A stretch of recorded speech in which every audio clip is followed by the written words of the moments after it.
지금부터 사랑과 기도로 만들어가는 생명 있는 방송 CHB 크리스찬 헤럴드 방송을 시작합니다.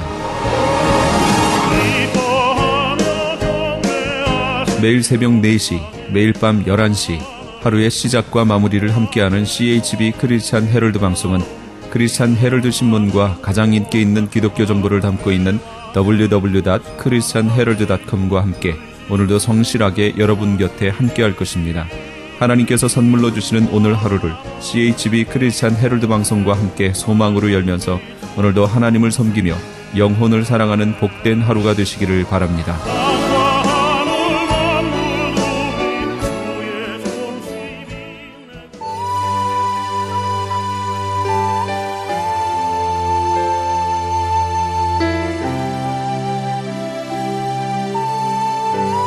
이 새벽을 주님과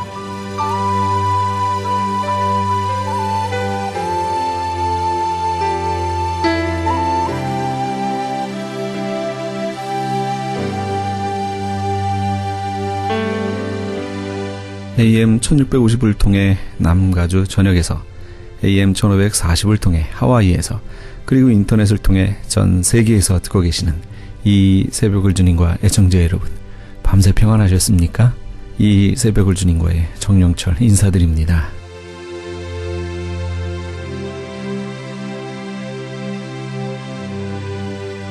매주 목요일 이 시간에는 프레이즈교회 정대철 목사님의 말씀 먼저 보내드립니다. 오늘은 사무엘 하 12장 1절에서 25절까지의 말씀을 본문으로 나단의 책망과 다윗의 회개란 제목의 말씀 전해주시겠습니다. 따라해 봅시다, 여러분. 죄를 자백하고 회개하라. 죄를 자백하고 회개하라.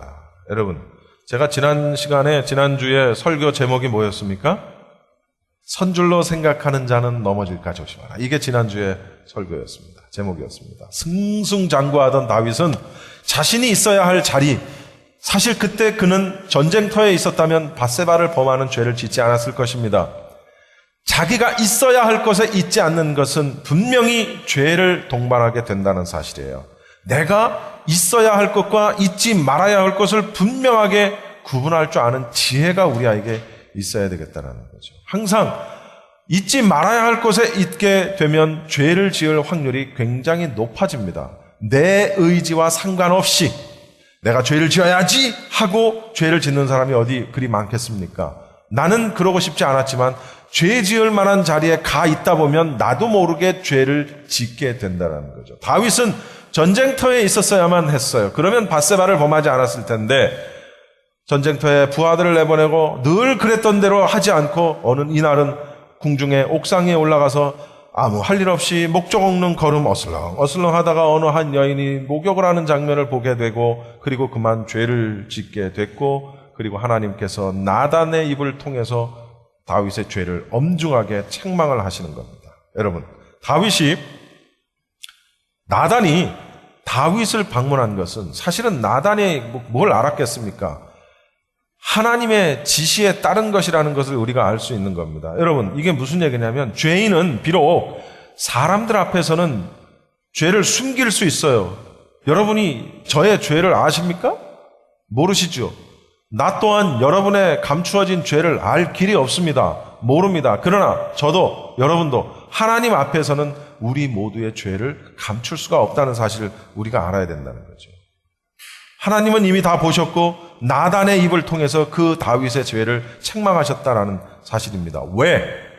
하나님께서는 다윗으로 하여금 회개하게 만들기 위해서라는 거예요. 그리고 깨져버린 하나님과의 다윗과의 관계를 하나님이 직접 회복시키시는 그런 작업을 지금 하고 계시는 겁니다.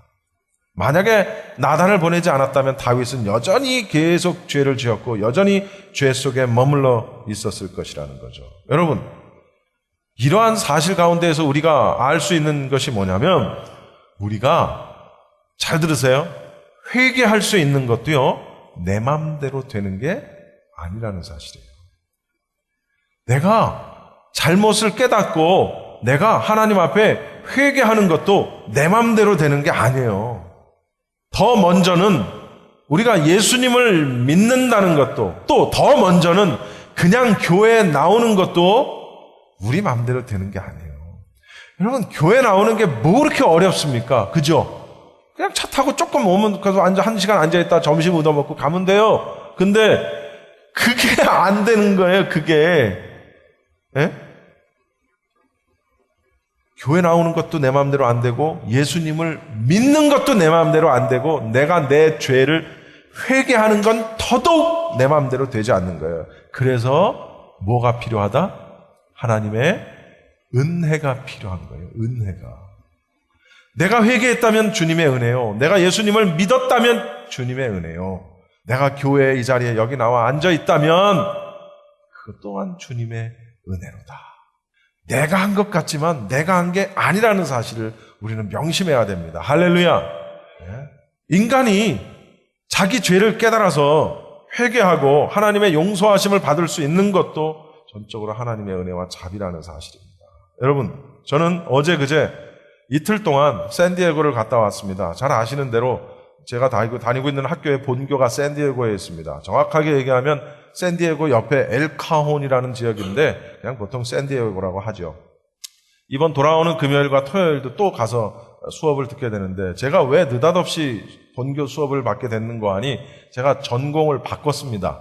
제가 디그리를 바꿨어요. 우리 김종민 집사님 눈 동그래지시는데 제가 MDB 코र्스를 밟다가 지금 제가 뭘로 바꿨냐면 사이칼라지로 바꿨습니다. 전 사이칼라지를 공부하고 싶은 마음이 전혀 없었는데 하나님이 저에게 감동을 주셨고 새로 개설된 사이칼라지로 제가 전공을 바꾸고 어제 그제부터 첫 수업을 듣는데 인텐시브 코스라 그래가지고 4번을 본교에 가서 집중 하루 종일 밥 먹는 시간 빼고 아침부터 오후까지 5시까지 그냥 풀 코스로 수업을 들었어요. 다음 주에 가서 또 그렇게 들어야 돼요. 여러분 잘 아시는 대로 사이칼라지라는 것은 심리학을 이야기하는 겁니다. 이틀 동안 공부를 하면서 교수님이 마지막에 무엇을 여러분이 느꼈고 무엇을 배웠다고 생각하느냐라고 한 사람 한 사람씩 돌아가면서 말을 시키는데 여러분 그 이틀밖에 되지 않은 과정이었지만 이거였습니다. 정신적으로 문제가 있는 사람들이 굉장히 많이 있지요. 근데 가장 치료하기 어려운, 가장 치료하기 힘든 그런 어떤 정신적인 문제가 뭔지 여러분 아십니까? 그건 바로 인격장애였어요. 인격장애.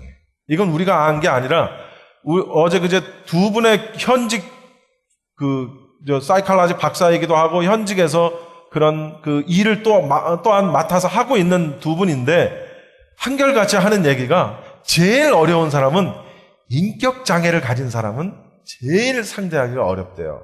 그러니까 한마디로 얘기하면 고치기가 어렵대요. 왠지 아세요?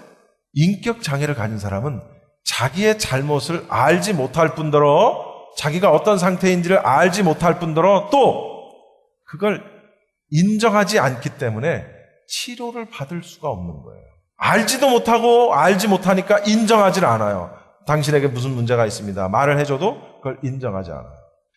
우울증이라든지 조울증이라든지 뭐 우리가 흔히 알고 있는 무슨 뭐 공황장애라든지 뭐 여러 가지 이제 어떤 그런 일련의 이 심리학에서 다루는 그런 질병들이 있는데 이런 질병들은 사실은 걸린 사람도 내가 우울증에 걸렸다. 내가 공황장애가 있다. 내가 조울증이 있다. 이걸 다 알아요. 알고 그걸 고백하고 그걸 치료하려고 애를 씁니다. 그런데 인격장애는 그렇지 않다는 거야. 자기가 그런 장애가 있는지도 모를 뿐더러 말을 해줘도 인정하지 않고 인정하지 않으니까 닥터에게 가지 않고 가지 않으니까 온갖 문제를 일으키다가 어떤 극단의 선택을 하게 되고 잘못된 방향으로 가게 되더라. 어떤 사이칼로지스트는 사람들을 치료하는 그런 사람인데 그 사람이 조울증에 걸렸어. 심리학자가 그 심리학 박사가 자기가 조울증에 걸려 있어 이미. 그러니까 자기가 자기를 진단할 수 있잖아요. 그러니까 어느 날은 그 사람이 또 다른 동료 닥터한테 전화해가지고 내가 지금 조울증 증세가 지금 오기 시작했다. 내가 오늘 갈 것이지만 내가 이상한 행동을 하더라도 이해해달라.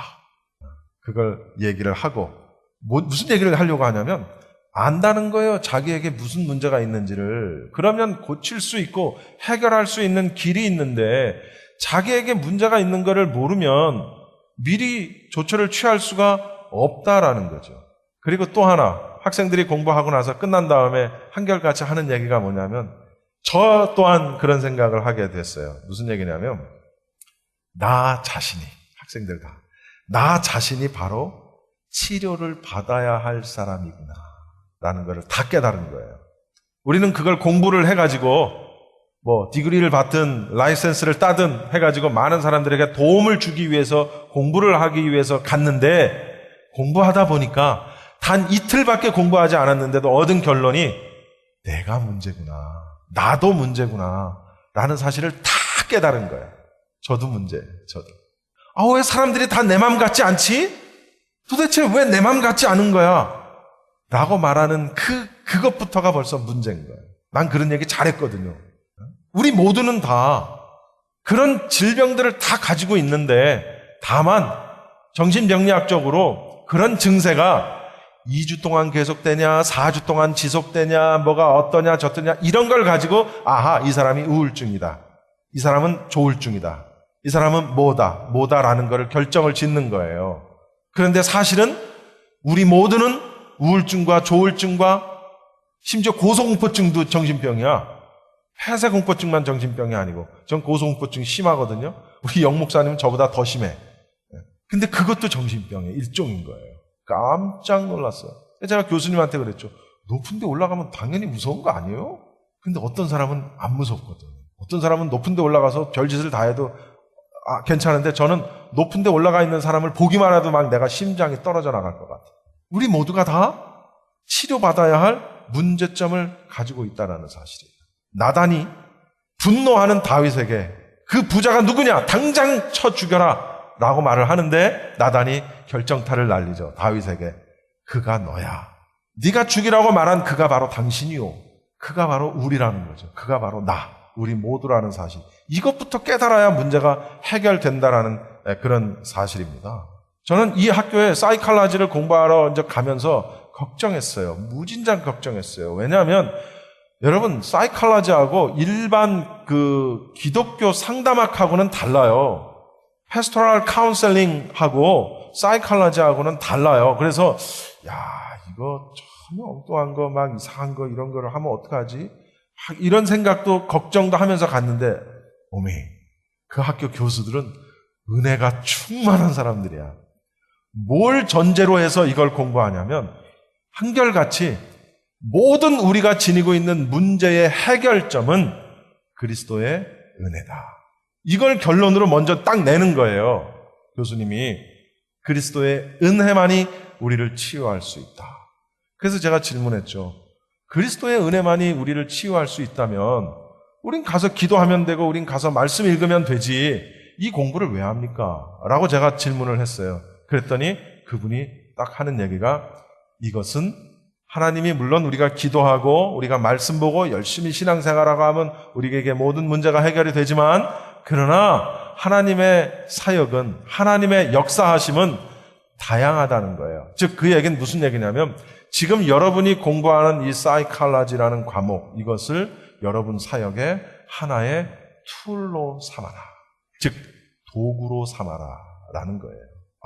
얼마나 은혜가 되든지 그리스도의 은혜만이 우리를 치유할 수 있다는 전제 아래 우리가 배우는 이 모든 것들을 우리 사역의 툴로 삼으라는 거예요. 그래서 정말 내가 전과하기를 잘했구나 하는 그런 생각을 가지고 공부를 시작을 하고 있다라는 그런 사실입니다. 내 모습, 나의 상태, 나의 죄를 깨닫는 것도 분명히 은혜입니다. 직접 대놓고 문제점을 말해줘도 모르는 사람들이 있지요. 나단 선지자는 먼저 비유로서 다윗의 죄를 들추어냅니다. 비유라는 것은 예수님이 그 제자들을 가르치실 때 많이 썼던 방법입니다. 비유, 어떤 구체적인 사실들을 이야기 형식을 빌어서 이야기 형식으로 꾸며서 그 속에 어떤 교훈이나 어떤 메시지를 담고 있는 그런 양식, 일종의 우화라고도 우리는 또 얘기할 수 있습니다. 중요한 것은 다윗은 나단 선지자의 책망과 경고를 듣고 그 즉시 자신의 죄를 자백하고 회개했다는 사실이에요. 그 즉시 지체하지 않고, 그리고 다윗의 그 회개는 진심이었다라는 거죠. 그래서 그 죄에 대한 응분의 대가는 받았어요, 다윗이. 장차 이 말, 징계, 즉 불륜의 관계에서 태어난 아이가 죽을 것이다 라는 무서운 그런 선고를 받았지만, 그러나 13절에 보면 그랬지만 결국 그러나 그럼에도 불구하고 다윗의 죄는 사함을 받게 됩니다. 왜? 다윗이 회개했기 때문에. 이런 사실을 볼 때 인간이 죄를 짓는 것은 어떻게 보면 피할 수 없어요. 그렇지 않습니까? 죄 안 짓는 사람이 어디 있습니까? 죄는 다 지어요. 그런데 그 죄가 용서함을 받지 못하는 것은 우리의 죄가 너무 커서라기보다는 우리의 죄를 시인하고 자백하지 않고 용서를 구하는 그런 회개가 없기 때문에 우리가 용서함을 받지 못한다라는 거죠. 여러분, 여기 앉아 계신 여러분 가운데 혹시 다윗처럼 다른 사람의 아내를 빼앗은 분 여기 혹시 계십니까? 다른 사람의 아내를 빼앗고 그 남편을 죽인 사람 여기 계세요? 반대로 얘기하면 남의 남편을 빼앗기 위해서 아내를 죽인 사람 여기 계세요? 그런 죄를 짓고 여기 앉아 있는 사람 계세요? 다윗은 그런 사람이었다니까요. 적어도 우리는 다윗보다는 죄가 크지 않아요. 사이즈로 보면. 그러나 다윗이 용서받을 수 있었던 것은 그 즉시 자신의 죄를 자백하고 인정하고 시인하고 회개했기 때문이라는 거죠. 우리가 내 자신을 잘 모를 때, 누군가의 충고가 있을 때, 말씀에 의한 충고가 있을 때, 그럴 때 우리는 아멘으로 받을 수 있는 겸손함이 우리에게 있어야 합니다. 할렐루야. 두 번째, 이 본문에서 얻을 수 있는 것은 뭐냐면, 따라합시다. 모든 문제의 해결은 살아있을 때만이 가능하다. 모든 문제의 해결은 살아있을 때만이 가능하다라는 사실입니다. 여러분, 다윗은 밧세바와 사이에서 낳은 아이가 죽을 것이라는 경고를 듣고 난 후에 어떻게 했어요? 당연할 겁니다. 여러분도 그렇고 저도 그렇고 당연할 거예요. 식음을 전폐하고 금식하면서 그 왕이 딴 데도 아니고 땅에 엎드려서 하나님 앞에 기도합니다. 뭐라고 기도했겠어요? 뻔하죠, 뭐. 하나님, 차라리 나를 죽이시고 내 아이를 살려주세요 라는 기도를 했을 거 아니에요? 뻔하잖아요.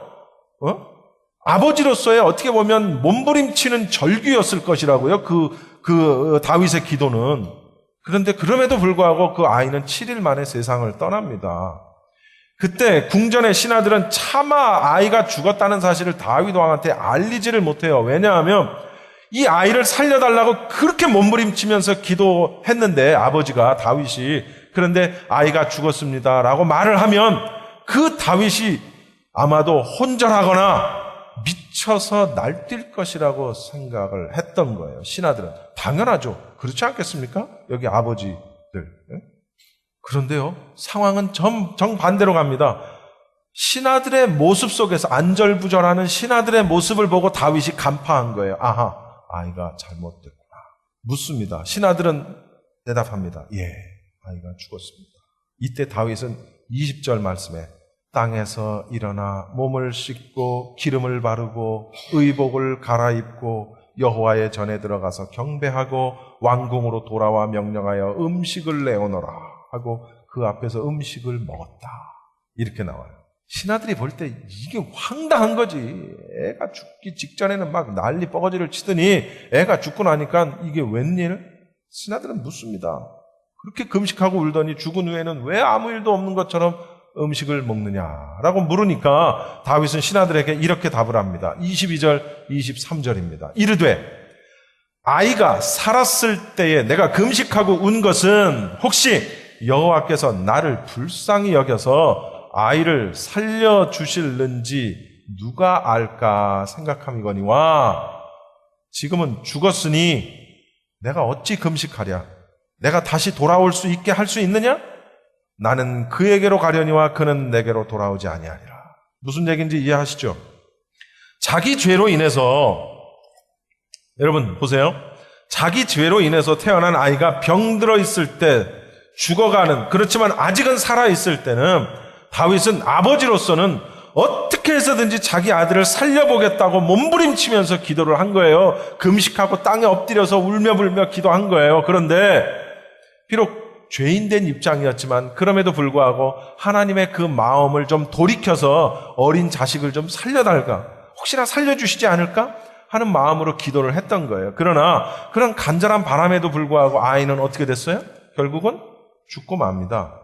다윗은 자신의 아이가 죽었다는 소식을 듣고 마음이 이제 잘 됐네 뭐 차라리 이렇게 했을까요? 아니라고요. 마음이 찢어졌겠지. 가슴이 찢어졌겠지. 더더군다나 자기 죄 때문에 아이가 죽었는데 얼마나 마음이 아팠겠어요. 그러나 다윗의 신앙을 여기서 또 볼 수 있는 겁니다. 여러분, 다윗은 하나님이 생명의 주관자가 되신다는 사실을 누구보다도 잘 알았던 분이에요. 다윗은 자기에게 닥친 그 상황을 인정한 거예요. 자기에게 닥친 상황을. 무슨 얘기예요? 이미 죽은 자를 위해서 금식하며 기도해도 그를 다시 살릴 수 없다는 사실을 안 거죠. 이미 죽고 나면 그가 우리의 부모일지라도, 우리의 남편일지라도, 나의 아내일지라도, 심지어 그가 나의 자식일지라도 죽고 나면 우리가 할 수 있는 일은 장례식 치르는 거 외엔 아무것도 할 게 없는 거예요. 무슨 얘기냐면 모든 문제의 해결은 살아있을 때만이 가능하다는 사실입니다. 우리의 금식도, 우리의 기도도, 우리의 전도하는 것도 그 대상이 살아있을 때 가능한 거지. 여러분, 살아있을 때 그렇게 하는 것이 의미가 있는 것이 누군가가 죽고 난 다음에 그 죽은 자를 위해서 우리가 할 수 있는 일은 아무것도 없다는 사실입니다. 어떤 종교는 죽은 자를 위해서 기도하면 그의 영혼이 지옥에서 천국으로 간다, 극락으로 간다, 이러는 종교도 있지만 또 유교적인 사상에 깊이 빠져 있는 우리는 죽은 자를 위해서 정성껏 제사를 드리면 죽은 영혼이 와서 그 제사 음식을 먹고 간다. 이런 생각을 우리가 가지고 있지만 그렇지 않다는 겁니다. 죽고 나면 그의 영혼이 와서 제사 음식을 먹지도 않을 뿐더러 이미 지옥에 있는 자가 여기서 정성껏 기도한다고 그의 영혼이 천국으로 다시 가지 않는다는 거예요. 지옥에 가느냐 천국에 가느냐의 문제는 살아있을 때 문제고, 부모에게 맛있는 음식을 대접해드리고 잘 섬기는 것은 살아있을 때 얘기지, 죽은 다음에 제사상에 고기 올리면 뭐하냐고요. 그게 무슨 효도냐고요. 근데 거꾸로 하는 사람들 많아요. 살아계실 때는 개차반처럼 부모를 섬기다가 부모가 죽고 나면 정성껏 제사 음식을 차려대고 막. 다윗이 말합니다. 23절에 다시 돌아오게 할 수 없고 우리가 그에게로 가는 일만 남았다. 즉 죽은 자는 살아올 수 없고 살아있는 우리가 죽은 자에게로 가는 일만 남았다라는 거예요. 영혼 불멸 사상, 구약에 있었던. 다윗은 자신이 죽어서 아들을 만나보고자 하는 강력한 재회의 만남의 소망을 지금 말하고 있는 겁니다. 즉 다시 말하면 우리가 할 수 있는 것은 우리도 언젠가는 죽어서 먼저 간 사람들을 만나는 일뿐이라는 거죠. 그것도요, 조건이 있습니다. 먼저 죽은 자가 예수를 믿고 천국에 가 있는 자, 구원받은 자라야 가능하다는 거예요. 또한 우리도 역시 구원받은 자라야 가능하다는 거예요. 물론 천국에 가서 무슨 이 땅에서 아버지인데 천국에서도 나의 아버지, 이 땅에서 내 자식이었으니까 천국 가서도 내 자식, 그런 관계는 천국에선 성립되지가 않습니다. 결론입니다. 여러분, 우리는 이 본문을 통해서 확실하게 알아야 할 두 가지를 살펴봤습니다. 나의 죄를 깨닫고 자백하고 회개하라. 두 번째, 모든 문제의 해결은 살아있을 때만이 해결이 가능하다라는 사실이에요. 이 사실을 우리가 절대로 명심을 해야 합니다. 시카고의 한 작은 교회에서 3살 된 어린 소녀의 장례식이 있었습니다. 많은 사람들이 관 앞에 가서 아이의 모습을 대하며 작별 인사를 하고 슬픔에 젖어 있습니다. 이때 한 남자 사나이가 술에 잔뜩 취한 채 술 냄새를 풀풀 풍기면서 붉게 충혈된 눈으로 누더기 같은 바지를 끌고 그 아이가 있는 관 앞으로 갑니다. 그러더니 아무도 모르게 그 죽은 아이의 신발을 벗겨갑니다. 식이 끝난 후 그 신발을 그는 35센트에 팔아서 또다시 술을 사 먹습니다. 그는 그 죽은 소녀의 아버지였습니다. 알코올 중독자가 되어 딸을 죽게 만든 그 아버지. 그는 나중에 십자가 앞에 눈물로 회개하며 돌아와서 치유 불가능한 자신과 같은 1000여 명이 넘는 알코올 중독자들을 전도를 했고 그들을 갱생시킨 장본인이 됩니다. 그 사람은 바로 시카고 역사상 가장 유명했던 복음 전도자 멜트라더라는 그런 사람입니다. 자신의 3살짜리 아이, 죽은 아이의 신발을 벗겨 그것으로 술을 사 먹던 그런 사람이 자신과 같은 처지에 있는 사람을 찾아가서 전도하고 갱생시키는 사역으로 평생 사역을 하다가 세상을 떠납니다. 여러분, 그가 그렇게 할 수 있었던 원인이 뭐였어요? 자신의 잘못을 깨닫고 자신의 죄를 회개하고 그 다음 자신이 죽기 전에 자신의 문제를 해결했다는 사실입니다. 오늘도 우리 여러분, 저를 포함해서 여기 앉아 계신 여러분 모두 회개해야 할 일들이 너무나도 많습니다. 우리가 천국에 들어가는 첫 번째 조건은 우리 죄를 회개하는 일입니다. 회개하는 일부터 하지 않으면 우리가 구원 얻을 수 없어요. 그것이 작은 죄가 됐든 큰 죄가 됐든 주님은 그걸 보시는 게 아니라는 거죠. 커도 회개하면 용서해 주시고 작아도 회개하지 않으면 용서하심이 없다라는 사실입니다. 그리고 우리가 이렇게 아직까지 숨이 붙어 있고 건강할 때 주님 앞에 나아가서 문제 해결을 하고 전도할 사람은 전도하고 어떤 사역할 사람은 사역도 하고 공부할 사람은 공부도 하고 이런 일들을 우리가 해야 된다. 할렐루야. 그것이 오늘 우리에게 던져주시는 본문의 큰 교훈이라는 사실입니다. 오늘 저와 여러분 모두 이와 같은 은혜가 오늘 이 시간 함께 있기를 원합니다.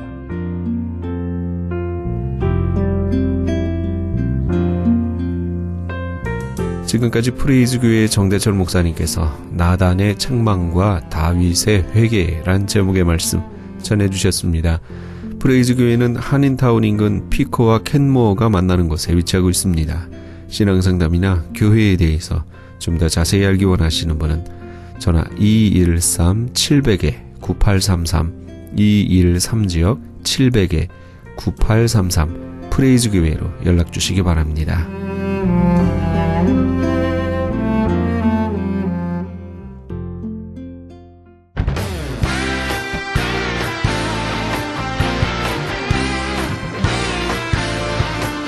크리스천 헤럴드에서는 한민족 이민 110주년을 기념하여 2014 미주 한인 교계 연감을 편찬합니다.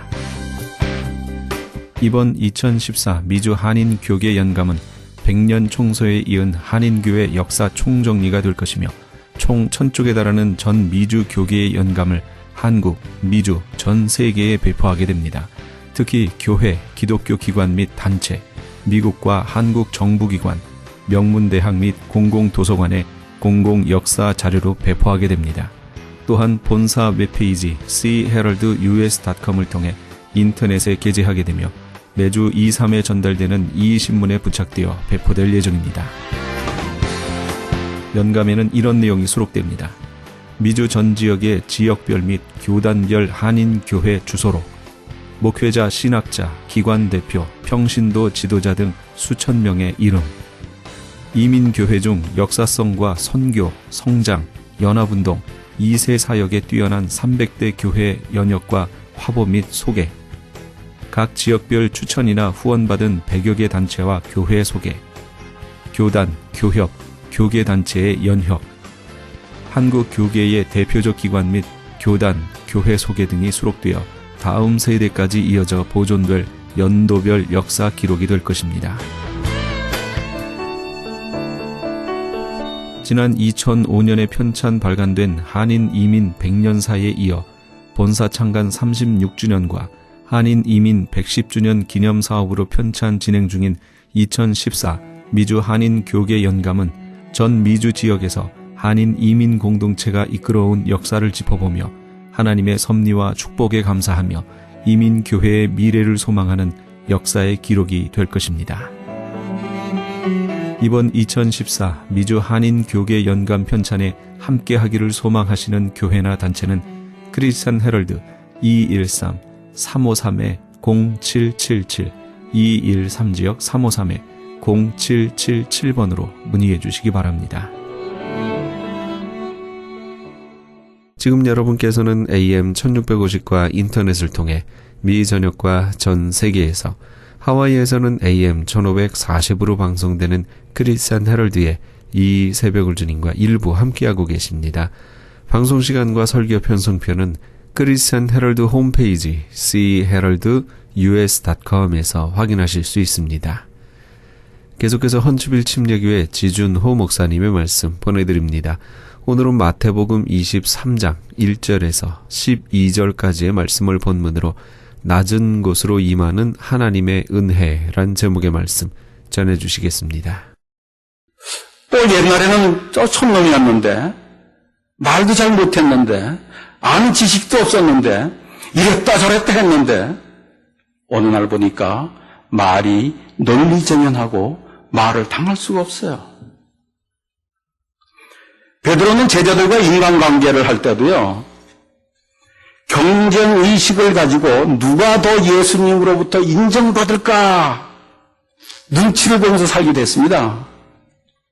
그러면서 나보다 더 그 제자들 중에서 예수님하고 친해지는 사람 같은 사람이 있으면 또 질투하는 거예요.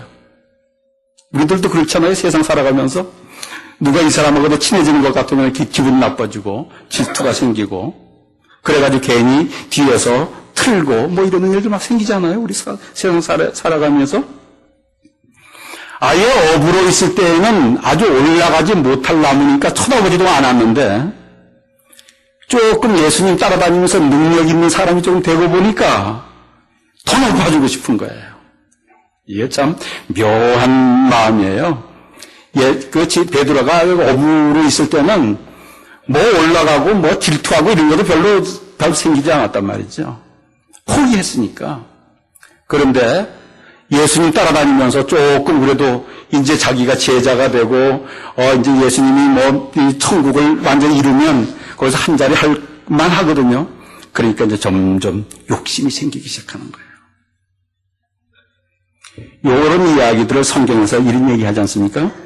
야고보하고 요한의 어머니께서 예수님을 몰래 찾아가서 예수님이 통치하시는 나라가 되면 한 아들은, 그러니까 요한은 우의정 만들고 또 야고보는 좌의정 만들고 이렇게 해달라고 아부를 떨지 않습니까? 그 어머니가. 이러한 사실을 제자들이 다 알아요. 들켰어요. 그러니까 그 제자들이 뭐라 그러는지 아십니까? 하나님의 뜻을 생각하는 것보다 높은 자리 저거 차지하려고 아부를 떤다고 막 그래요. 사실은 자기들도 그러면서. 자기들도 진심으로 그러면서 제사에는 관심 없고 제밥에만 저 관심 있는 놈이라고 또 막 욕구를 하는 거 뒤에서 가십하는 거예요. 친구들 다 제끼고 지 혼자만 가서 또 잘 일을 높이 되려고 아주 친구를 배신하는 의리 없는 사람이라고 또 욕을 하는 거예요. 제자들이. 베드로가 고기 잡는 어부였을 때는 순수했었어요. 아예 높이 되려고 생각도 안 해봤어요. 그런데 제자가 되어가지고서 이제 뭔가 좀 높이 될 게 보이니까 높이 되려고 하는 마음, 시기하는 마음, 경쟁하는 마음, 질투하는 마음, 모함하는 마음까지 생겨나는 거예요. 이러한 것들이 베드로의 마음속에 잠자고 있다가 이제 조금 높아지니까 확 드러나는 거예요. 이렇게 베드로는 좀 없을 때는 기가 푹 죽어서 꿈도 없이 살고 자기가 스스로 존귀한 사람이라는 생각도 못하고 살고 제자가 되어서는 조금 될 만하니까 그 다음에 질투하고 눈치 보고 경쟁하는 사람으로 또 변해버리는 거예요. 그런데 베드로가 순수하게 자기 자신을 존귀한 사람으로 여기고 높이 되려고 하는 마음도 깨끗하게 없애버리고 남을 위하여 사는 사람으로 변화가 되더라는 거예요.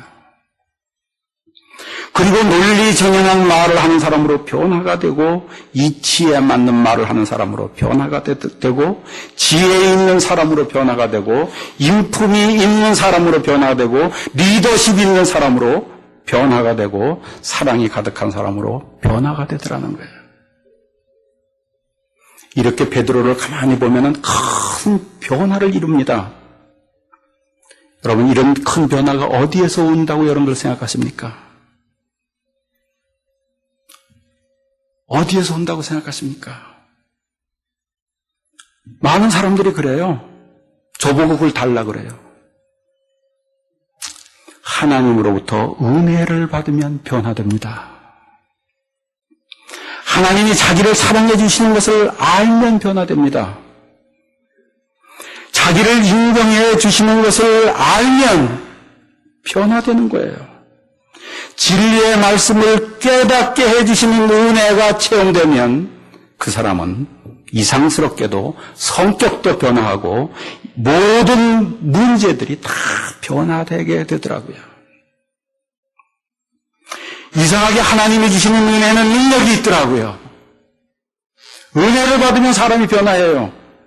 그런데 중요한 것은 은혜를 어떻게 받느냐 하는 거예요. 어떤 사람이 은혜를 받느냐 하는 겁니다. 똑같이 신앙생활을 하면서도 어떤 사람들은 은혜를 받는데 어떤 사람들은 은혜를 받지 못하고 변화가 전혀 없는 사람들이 있더라고요.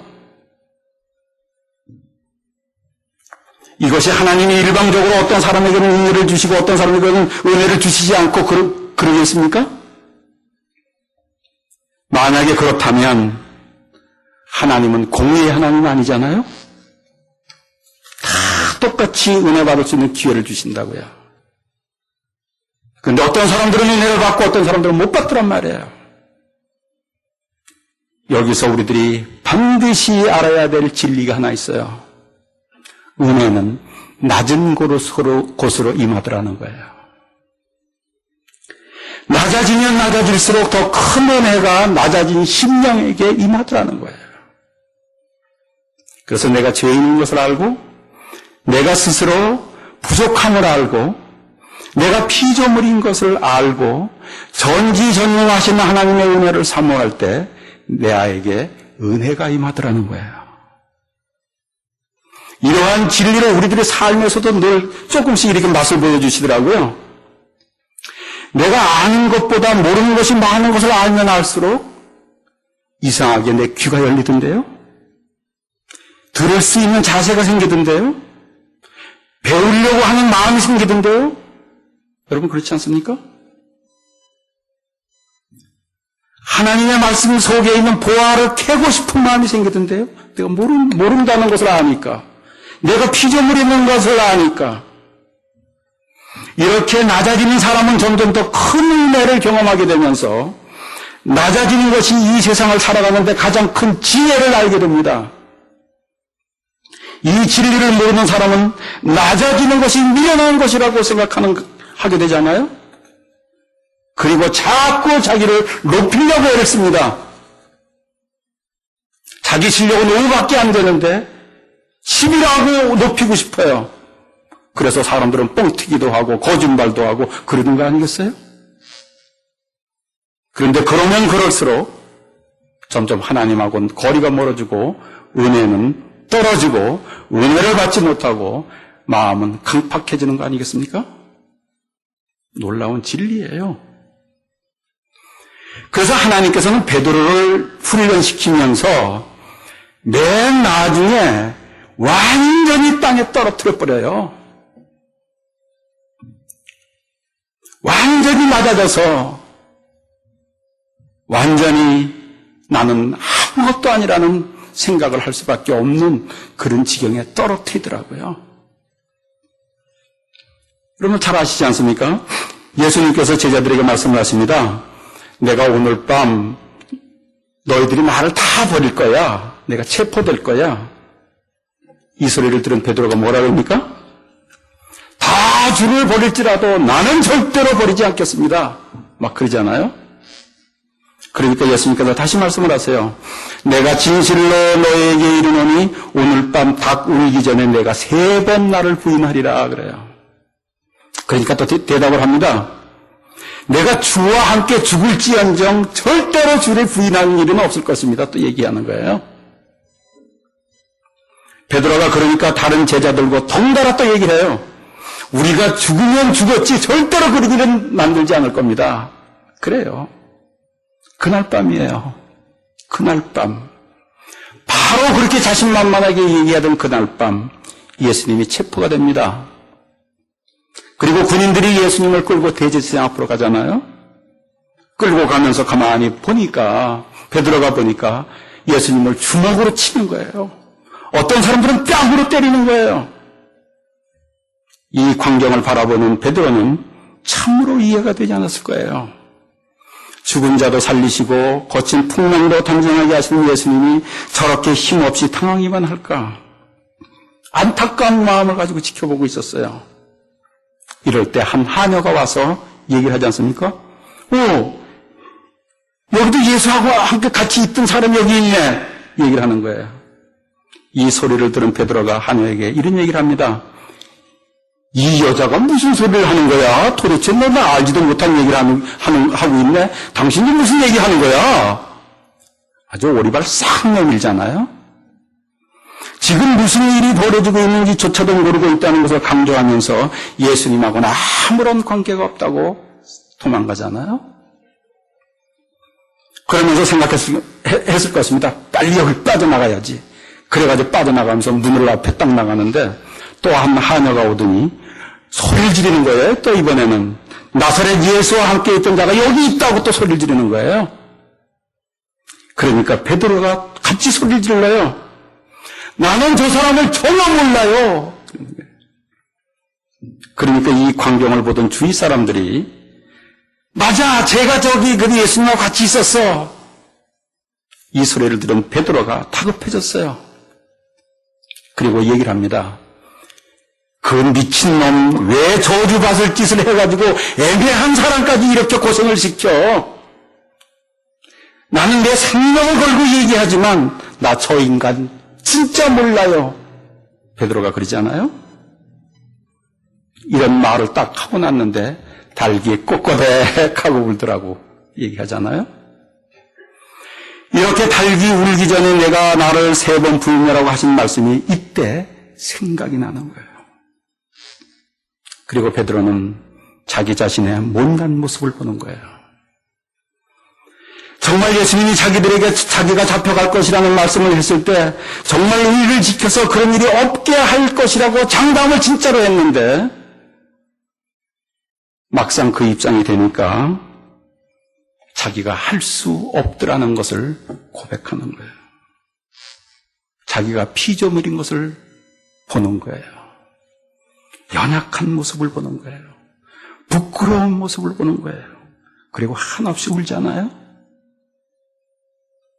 여러분, 내가 낮아져서 나의 부끄러운 모습을 볼 때 하나님의 은혜가 그 자리에 임합니다. 내가 아무것도 할 수 없는 처절한 지경에서 하나님의 은혜가 임한다는 사실이에요. 신비하게도 이렇게 자신의 부끄러운 모습으로 알게 되어서 진실로 낮아진 베드로에게 하나님의 은혜가 그때서부터 임하기 시작하더라는 거예요. 그리고 이럴 때 하나님이 사랑하시는 것을 깨닫게 되고 마음은 원하였어도 막상 두려움 앞에 섰을 때 자기의 생각과 다른 이야기들이 마구 입에서 튀어나오는 내 자신을 알았을 때 하나님의 은혜가 임하더라는 거예요. 여러분 안 그렇습니까? 어떤 때 마음은 의의를 지키고 싶어도 내 조그만 이해관계 때문에 쓸데없는 말 막 하게 되는 거 우리 아닙니까? 그런데 이렇게 내 죄와 무능한 자신을 사랑해서 십자가에 달려 돌아가신 것을 베드로가 깨닫게 되고 그러면서 마음이 뜨거워지면서 하나님을 사랑할 수 있는 힘이 생기고 베드로의 마음속에서 성령이 그때서부터 역사하기 시작하더라는 거예요. 그리고 베드로의 힘으로는 될 수 없는 아름다운 인격으로 바뀌어가더라는 거예요. 하나님의 은혜는 교만한 곳에는 절대로 임하지 않습니다. 그래서 오늘 이 말씀 속에서 절대로 랍비가 되지 말라고 얘기하는 거예요. 가르치는 자가 되면 자칫 교만해지기 쉽기 때문에 그러는 거예요. 우리 목회자 사이에서 이 얘기가 있습니다. 설교가 제일 어려운 상대가 누군지 아십니까? 목회자들 놓고 설교하는 게 제일 힘들대요. 왜 그런지 아십니까? 안다고 다 교만해 있어요. 그래서 집회할 때 담임 목회자가 은혜 받으면 그럼 성공이라는 거예요. 왜? 목회자들이 얼마나 좀처럼 은혜 받기 힘든지 아세요? 교만해서요. 그래서 랍비가 되지 말라고 하는 거예요. 그런데 사도 바울을 보십시오. 하나님에 대해서도 가장 많이 알아요. 진리에 대해 누구보다도 많이 알아요. 그런데 그가 고백하는 거 보세요. 나는 죄인 중에 괴수라고 얘기하잖아요. 또 뭐라고 얘기합니까? 만삭되지 못하여 난 자신으로 표현하고 있잖아요. 자기가 칠뜨기라는 게 칠뜨기. 낮아진 것이에요.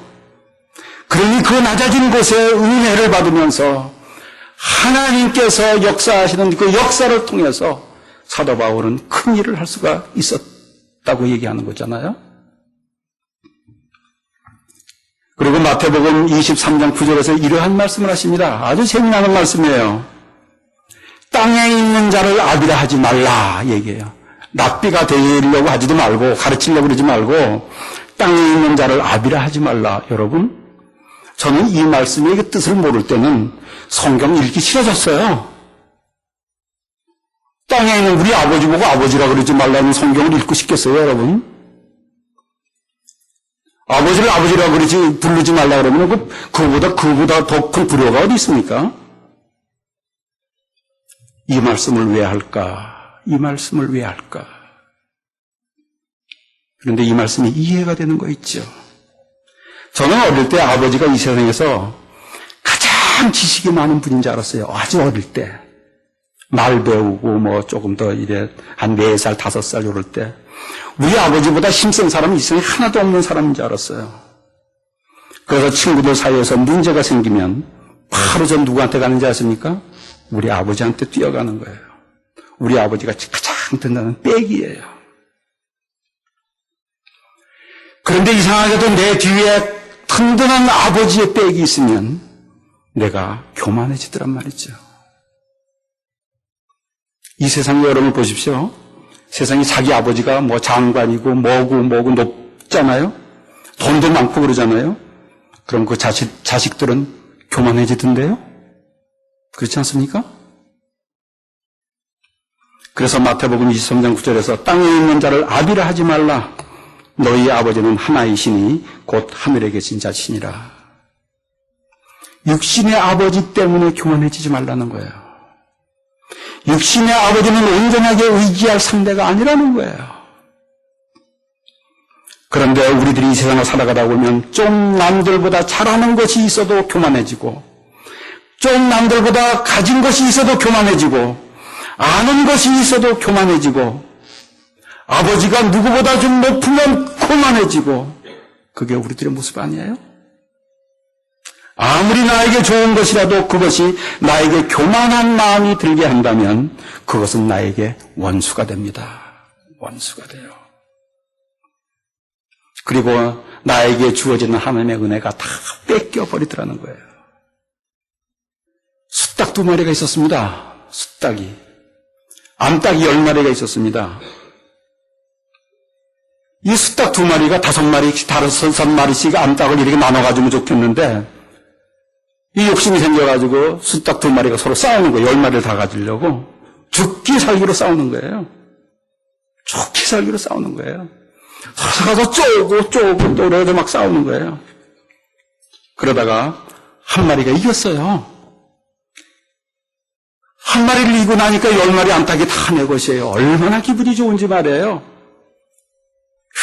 휙 날라가지고 지붕 꼭대기로 탁 올라가 앉아가지고서 꺾여 소리를 지르는 거예요. 기분이 좋아가지고. 근데 꺾여 소리를 누가 들었느냐면 독수리가 들은 거예요. 독수리가.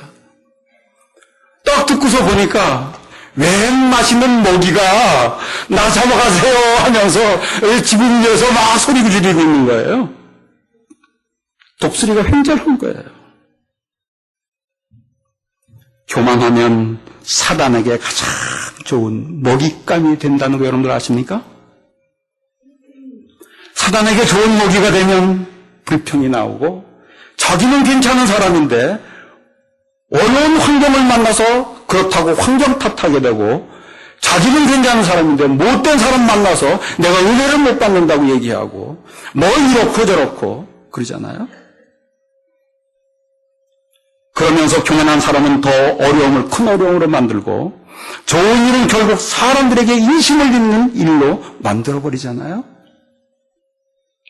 그러나 겸손하면 복을 아름다움으로 만들어요. 낮아지면 나한테 복을 더 큰 복으로 만들어버리더라고요. 여러분들 이야기 잘 아실 겁니다. 요셉이 형들에게 노예로 팔려가지만 어디서든지 하나님의 말씀대로 살면서 결국 애굽의 총리 대신이 되잖아요. 그리고서 흉년이 들어서 모든 사람들이 굶어 죽을까봐 이렇게 양식을 구하러 온 사람들에게 양식을 나눠주고 있잖아요. 이때 거기에 누가 옵니까? 자기를 팔아먹은 형제들이 오잖아요. 원수를 외나무들에서 만난 거예요. 이때 형들이 두려워 떨면서 요셉 앞에 와서 넙죽 절을 하면서 아부하잖아요. 우리는 당신의 종인이다. 이때 요셉이 참으로 멋진 말을 합니다. 형들이여 두려워 마소서. 내가 하나님을 대신하리이까. 내가 하나님을 대신하리이까. 당신들이 나를 헤아려 하였으나 하나님은 그것으로 손으로 바꾸사 오늘같이 만민의 생명을 구원하게 하셨으나니 당신들은 두려워 마소서. 총리가 대신이 되어서 원수 갚을 일이 생겼어도 하나님을 생각하고 하나님의 종이 된 생각을 하고 낮아지니까 그 일들을 아름다움으로 만들어서 성경에 기록되게 만들더라는 거예요. 여러분, 낮아지십시오. 억지로 낮아지려고 그러지 마시고요. 내 자신을 보세요. 내 자신을 보세요. 부족한 거 많잖아요. 내일 일도 모르잖아요. 너무 어리석은 우리들이잖아요. 그런데 우리들은 내 모르는 것을 몰라요.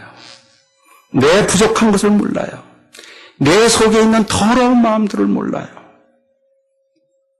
이런 것을 알면서 낮아져서 하나님이 우리들에게 주시고자 하는 은혜를 체험하는 성도들 되시길 주님으로 축원하겠습니다. 그래서 그 은혜의 능력으로 이 세상을 살아가는 성도들 되시길 주님으로 축원하겠습니다.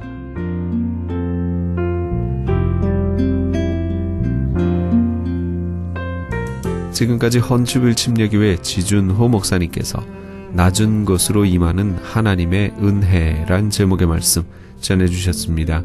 헌추빌 침례교회는 알라바마 헌추빌에 위치하고 있습니다. 신앙상담이나 교회에 대해서 좀 더 자세히 알기 원하시는 분은 전화 256-880-2390 256지역 880-2390 헌추빌 침례교회로 연락주시기 바랍니다.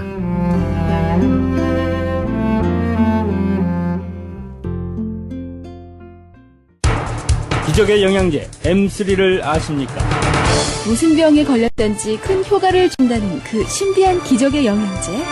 혈액에 영양을 공급하여 힘이 생기니까 피곤하지 않고 이제는 지팡이 없이 걸을 수 있다고 많은 분들이 간증을 합니다. 혈액 해독, 기력 회복, 뼈 골수 영양 공급, 심장, 뇌, 혈전 용해. 유태인 회사가 제조한 특수 영양제. M3. 혈액 순환을 잘 되게 하는 최고급 영양제. M3. 크던 작던 아픈 곳이 있다면 M3. 213-435-9600, 213-435-9600번입니다. 정직한 마음으로 권해드립니다.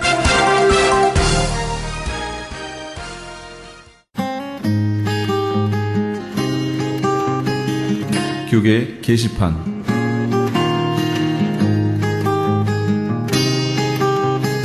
크리스천 헤럴드에서는 본사 창간 36주년과 한민족 이민 110주년을 기념하여 2014 미주 한인 교계 연감을 편찬합니다.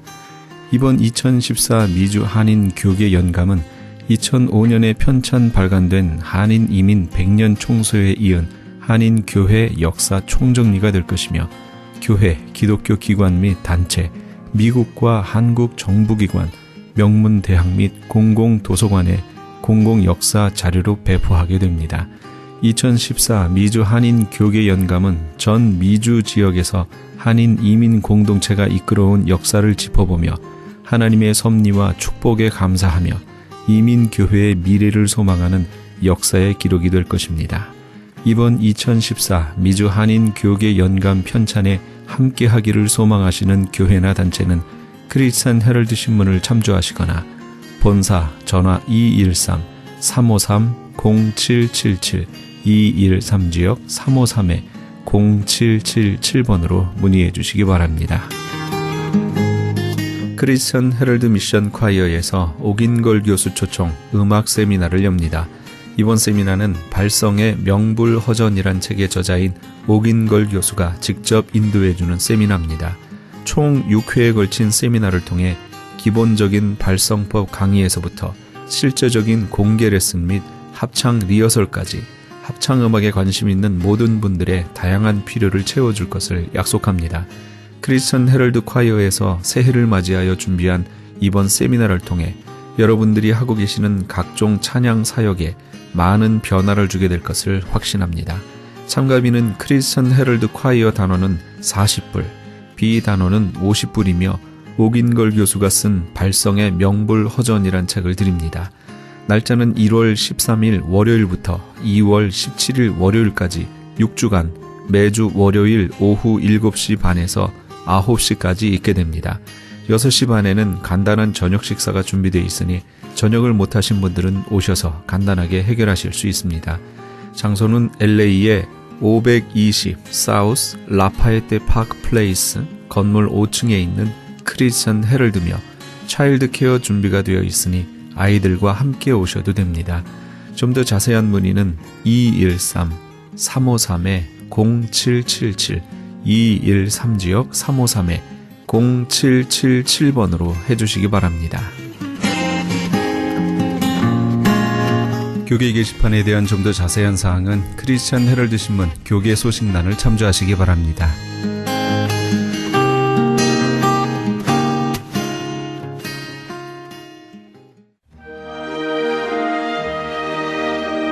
죄인 괴수 날 위해 함께 하시면서 이 새벽을 주님과 1부 여기서 마칩니다.